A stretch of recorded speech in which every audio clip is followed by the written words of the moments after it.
السلام عليكم ورحمة الله وبركاته. walaalaha dhammaan soo dhawaada for my Somali community ku soo dhawaada. waxaan filayaa in hadda soo gali doontiin cidna ma arko insha Allah. let me suga waxyar 1 minute haddii kalena waa sii wadanaa because waqtigaa socdo waqtigana ka faa'iidaysana waay. okay, hal qof arka marka wayna ka badan karaan. assalaamu calaykum waraxmatullahi wabarakaatu. soo dhawaada. haddii aad tihiin ardayda casharka la socotay oo hore ii taqaanay, casharkeena meesha kasii wadaneynaa wax yar oo summary ah. haddii ay maqashaan saa u ogaada inaan aniga isla hadlaynin. wacalaykum assalaam waraxmatullahi wabarakaatu. waa mahadsantihiin. daacad cabdikariim, wacalaykum assalaam waraxmatullahi wabarakaatu.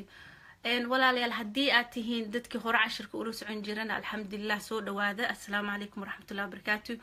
haddii dad cusub ay ku jiraan oo aan fahansaneyn waxaa dhici karta inaad confuse ku noqotid waxaan ka hadlaayo, sababtoo ah wixii haddaadan maalinta koowaad aad la socon waxaa isleedahay maxay taa gabadha meesha soo taagan iska hadlayso. casharkan wuxuu ku saabsanaa mindset, maskaxda wixii aad ku adkeyn lahayd ama garashada iyo sidii aad adduunka horumar ugu gaari lahayd oo maskaxdaada ma aragtay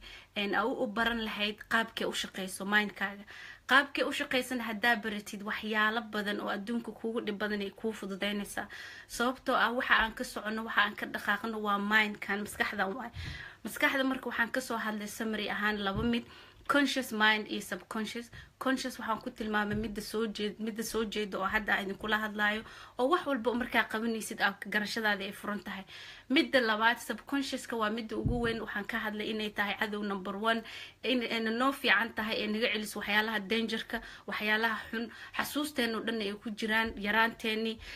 hadduu wax nagu dhacay, haddii history ay tahay, haddii ay tahay magac inaad qof soo xasuusatid, waxaa laga yaabaa in hadeertaan qof aad yaraantaadii kugu dambeysay ama meel isku barateen qofkiina markuu kaa hor imaado aad tiraahd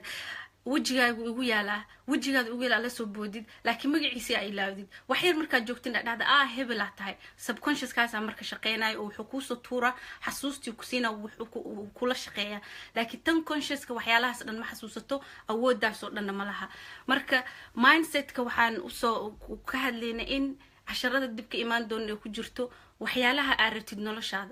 noloshaada wixii aad rabtid inaad qabsatid maxaa kaa hor istaago. waxaa kaa hor istaago subconsciouskaaga wixii ay xifdisay, negativeka ay xifdisay, waxyaalihii ma aragtay ee iska dhaadhicisay, ama waxaa laga yaabaa nafsadaada in aad istab ku noqoto oo ilaa yaraantaadii aad ka fikir wax lagugu dhahay, ama adiga inaad iska create garaysato, sababtoo ah waxaa ugu dan oo aad adiga gudahaaga ka abuurmo. sida waxaa waaye gate. waxaa ka hadloo kale in maskaxdeena ay tahay subconsciouska ama subconscious mind inuu yahay wixii aad ku abuurtid. haddii aad ku abuurtid seed wax wanaagsan aad ku abuurtid,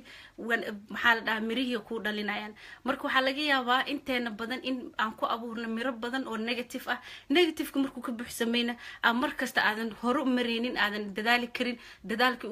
isleedahay aniga nafsadaada adi beliefkaaga aad markasta gafka gelis aad leedahay waxaan ma awoodi.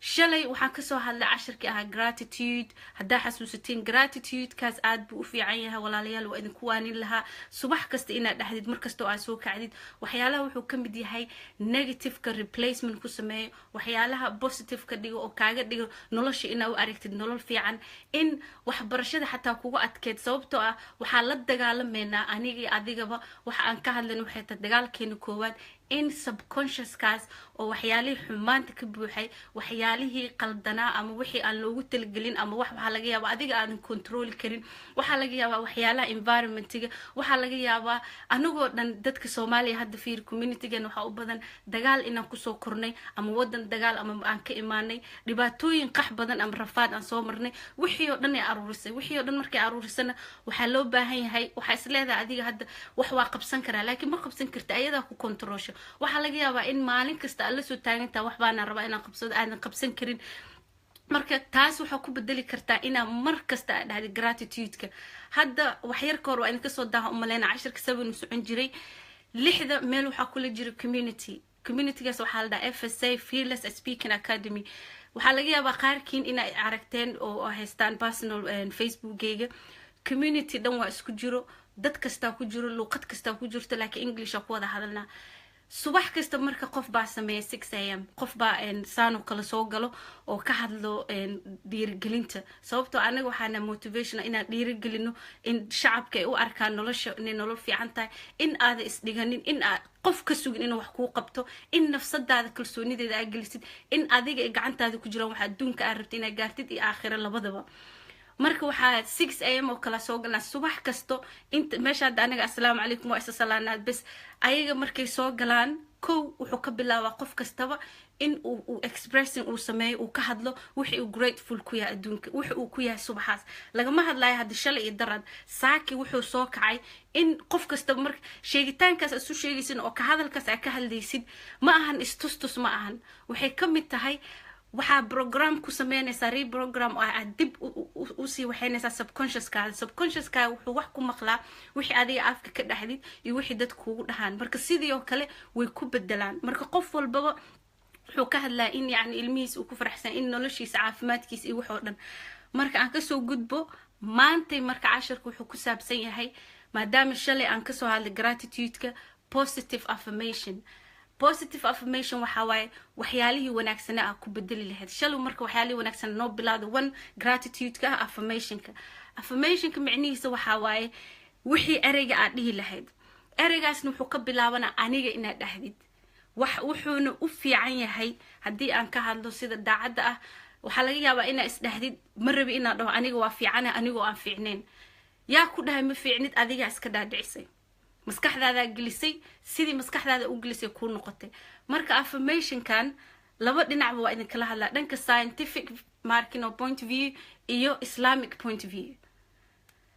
muxuu u fiican yahay muxuuse noo taraa maadaama ereyada ma aragto afkeena kasoo baxay u badan yihiin waxaa laga yaabaa hadda inaa arday tahay oo xisaabta kugu adag tahay aad tiraahdid aniga xisaabta waa nabcahay way ugu adag tahay maxaa afkaaga kasoo baxay afkaaga isku toogatay erey qaldanaa kasoo baxay afkaaga positive affirmationna ereygii afkaaga kasoo baxaa lagu dhahay bedel mana beena ma sheegaysa waxaa leedahay xisaabta aniga waa ku fiicanahay waa dadaali karaa waana gaari karaa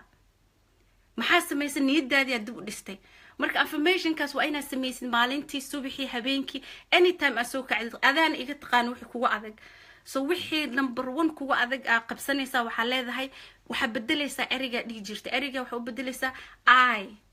I markaad tiraahdo waa aniga nafsadaada kusoo celinaysaa inaan ku fiicanahay xisaabta taas markaa dhahdi maxaa dhacayo subconsciouskaagii ilaan ma kala yaqaano wixii fiicnaa wixii xumaa wixii kugu adkaa iyo wixoo dhan wixii adi aad gelisay sida luub camal cajalad camal uu kugu soo celcelina markuu kugu soo celcelina noloshaadii dib u dhigaysaa haddaa ifahanteen waa filaya soo noloshaada maadaama dib u dhigaysa haddii aad ku bedeshid ka waran waa dhahdid aniga xisaabta waa ku fiicanahay aniga xisaabta waa ku fiicanahay ku soo celcelisid qalbigaaga gelaysaa wixiina beena ma sheegin dadaalkeeda la imaanaysaa maskaxdaadana wixii ay galaan ay kugu soo celiso oo ilaahay kuu fududeeyo wixii yaa helaysaa ilaahay subxaanahu wa tacaala nootu ku dhaha xadiisul qudsiga wixii oo maaragtay oo addoonkii iga malaysto aan siiyaa wixii adiga ilaahay ka malaysatid aa helaysaa haddii xumaan maskaxdaada aad ka malaysatid ee subconsciouskaada ku haysana xumaantii aa dhacayso waxaa laga yaabaa inaad dhahdid aniga qof geesi ma ihi qof waxaa ahay cabsi badan qof kan ah same sidii waxaa waa inaad saas aad tiraahdo marka waa inaad ereyga kusoo celcelisid oo aad geesinimadaas aad siisid qiso yar ayaan kaga sheekeynayaa wiil yar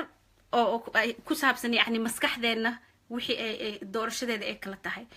wiil yara awoowihiis u sheekeynayay awoowihiia marka wuxuu dhahay labo wolf ama labo waraabe aa isdagaalay wuxuu dhahay labada waraabe marka u kala micneeyay mid wuxuu dhahay dabeecadiisa waa mid mar kastaba guilty ah oo xun oo cabsada oo ah wuxuu dhahay xataa biti adi waxyaalo badan uu ku sheego aad u xun oo mar kasta sad ah jealous ah oo dadka jealouska ah oo maseerkiisa aad u badan yahay dadka mar kasta wax xun ka fisho saas uu ugu fasir labadana waa isdagaalayaan labada waraabe wolf waraabe ma ahan sorry midka kalena waa mid adduunka wax dhinac fiican ka arko wax wanaagsan markasta dadka ka fisho erey wanaagsan ku hadlo faraxsan qalbigiisa jacayl ka muuqdo qof kastana jecel wiilkii yaraa marka wuxuu dhahay okay awow labadooda yaa raayo dhan marka haddii isdagaaleen labadooda kee reenayo haddii isdagaaleen awowihii wuxuu dhan labadooda aday kugu xirantahay midkii aad dhihi lahayd midka aan nolosha aad ku fiidgareyn lahayd ama aad dhihi lahayd midkaasaa raayay adigay kugu xiran tahay marka qisadan maxay noo macnaynaysaa tii wixii xumaa iyo wixii fiicnaa nolosha labadaba way wadataa adigaa kala dooran kartid maahan ina yacni ama qof kuu dooro ama aad tiraahdid markasta wixii kugu soo noqdo marka wolfigaas lagu sheegayo waa maskaxdaada subconsciouskaaga waay subconsciouskaaga maadaama ay labadaas wax ay galaan adaa bedeli kartid adaa dhanka kale u bedeli kartid so waa fahanteena umaleena cashirka meesha u wado waxaa lagaa rabaa marka ereyga aad dhehaysid ka fiirso haddii aad dhehaysid haddii wax dhibaato ku qabsatoo kale oo aad tiraahdid aniga dhiba ay haysto ani waa dhibaataysan aad ku soo celcelisid waxaa ogaataa dhibaatadaas aad dhehaysid inay dhib ku gaarsiinayso xitaa haddii adduunka maaragta laguma dhib la'a dhib markuu ku gaaro بدل ريفريم كدي أريج ساكو دي لهاد بدل وحتى هذا حالة ديرا إسوق الشيء باش عدي له دب مركات هذا مسكح هذا دب كي ولقب سنة مركز تنا دب كي كوسو توريسا مركوا إنا ده الحالة ده هي ستو هدنا ترتيب جوك حالة دي بدل وأريج لكو بدل إن متكلا ربا إنا إذن فيديو وحاليا بقى إنا أردي إذن كجرتو ama qof dhahayo waxa u baahanahay nolosheedu way adag tahay ama shaqada meel aan ka bilaabo ma haysti ama wax maxay tahay noloshaada purpose-ka adduunka aad ku leedahay iyo aakhiraba aakhiro waa ognahay haddii ayna aakhiro u shaqaysano gurigeennii waa aakhiro ku hoyanayni adduunkana ilaahay wuxuuna dhahay dadaala nolol fiican ku noolaada ilaahay subxaanahu watacaala raalli noogiya inaan nolol fiican ku noolaano marka su-aasha idin weydiinaya maxay tahay purpose-ka adduunka aad ku leedihiin maxay tahay goalka aad leedahay goalkana waa next week oo dhan goal setting-ka ka hadli doona qaabka setting-ka goalka u samaysan lahayd iyo goalkaaga saa ku gaari lahayd maxay tahay goalkaaga iyo reason-kaaga yes alxamdulillah ha adnaan ina alxamdulillah waa gratitude waa same waa aad markaa subax kasta soo kacdid ducada akhrisid gratitude-kaas waay marka waxyaalahaas oo dhan waxay ka tirtirayaan wixii xuma oo maskaxdaada ku jira marka weegaan oo dhan waxa rabaa inaan ka hadalno why waxa la dhaho why yani waxaan u rabtaa nolosha inaad meel ka gaartid why u rabtaa wax inaad u baratid ilaan qof kasta wuxuu leeyahay meaningful u leeyahay anigoo kale waxaan waxa rabaa inaan u barto nafsadeeda inaan koriyo kow oo nafsadeeda aan wax baro oo aniga iscaawiyo marka koowaad labo inaan ilmahayga iyo ninkayga iyo waalidkayga aan wax u qabto inaan maaragtay horumar aan gaarsiiyo in ay iga arkaan wixii yani aan u qaban karo inta taas ay ugu kaliftay taas darteed aan wax walbo aan u sameynay ama buug inaan akhriyo in waqtigayga aan kala qaato waqtigayga aan kala doorto in aan wax walbo oo aan sameynay aan soo xasuusto reasonka aan u sameynay waxay yihiin soo wax su'aal ah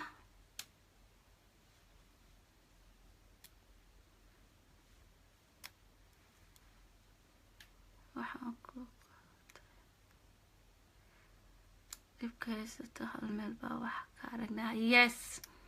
halka meelna waxa kalifayo waxaa waaye maskaxdii aa u daysay loo daayay inay ayadii ku kontroosho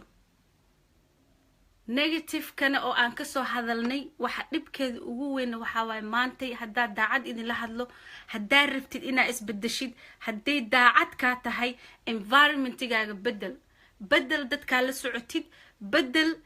waxa hadallada aad ku hadashid waa inaad samaysid waxa la dhaho self awareness adiga inaad dib isu fiirsid aad dhahdid waayo aan u horumari la'ahay intaas qof kale ku fiirin ama qof kale us wax kuu sheegin waayo u horumari la'ahay xaggee dhibaatada iiga imaadeen marka intaas aa ogaatid implement ku samee bedel dhanka waxaa u dhaqaaqdaa kow waxaa ka bilowdaa nafsadaada kelimadaada inaad saxdid kelimada self toga la dhahay adiga waxaa iskula hadashid waxaana ugu daran waxa adiga iskula hadashid taas waa taa heshid scientific xaqiisana ayagoona yani diinta is wixii aqoonin laakiin waxay soo ogaadeen in wixii afkaaga ka soo baxo aad dhahdid in aad attract kula noqotid aad hesho waxay dhahaan law of attraction ina waxaa laga yaabaa qaarkii inaad taqaanin law of attraction youtube-ka waa ka fiirin kartiin markaa fiirisidna waxaa isleedaha diinta islaamka kasoo qaateen sababtoo ah wixii aad malaysid wixii ilaahay aad ka malaysid haddii xumaan markasta qalbigaaga ku jiro hadduu markasta ku jiro inaad waxba meel gaari karin ماشي وليغا فدينيسا بل او فيرسا هدا مانتي هدي دد